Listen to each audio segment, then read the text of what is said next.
The Mars orbiter mission was successful last week, and since then there have been so many incredible facts that have come out. It was made in $74 million, that it was cheaper per kilometer than an auto rickshaw, that it was cheaper than what Hollywood took to make a movie about going to space. But one thing that wasn't as popular as it should be is how it was all done. It's brilliant and you should know it. See, India has launched satellites before, but Mars is 100 times further away than the moon.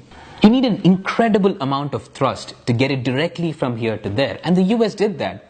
They made a super powerful launcher that can do the job.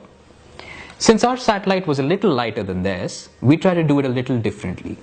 We thought instead of making a new powerful launcher, we have an old launcher that is not that powerful, but what can we use along with it that is available for cheap that can get us all the way there?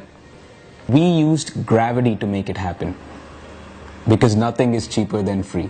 Wait, what? We use gravity to get away from the grip of gravity?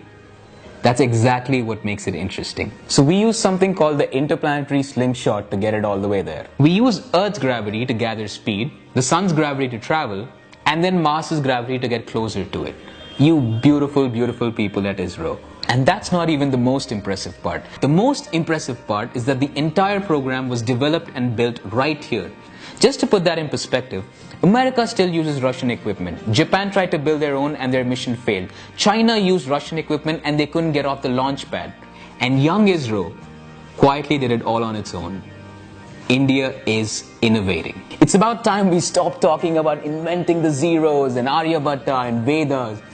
India is innovating now, and you should know about it. As we speak, there are laboratories in India where there's heavy research going on in nuclear technology.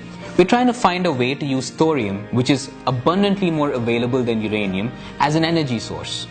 The number of papers we've submitted on this is twice as much as any other country. And we even have a plant that's scheduled to come up in 2016. That is huge because India has the highest reserves of thorium in the world. Our energy problems could be solved forever.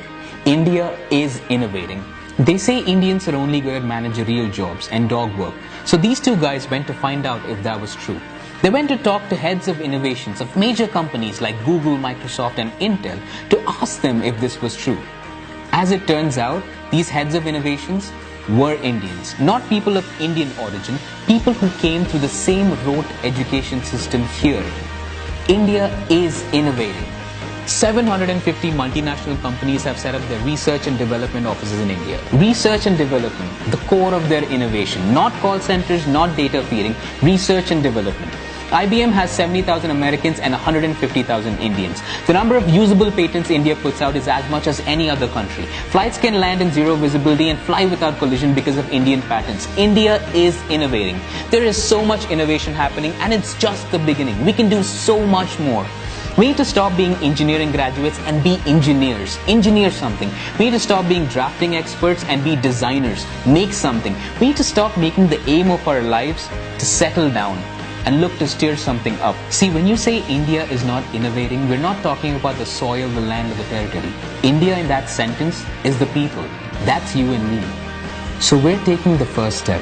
We're building a platform for innovators. We've made a page called The Makers of Things, where on a regular basis, we're looking to find and feature innovators throughout India.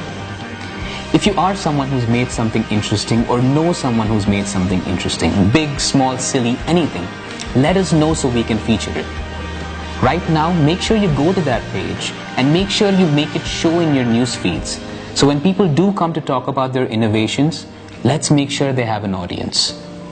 Actors and sportspersons have always been celebrities. For a while, let's try to make a new kind of celebrity. The inventors, the dreamers, the makers of things that keep us evolving.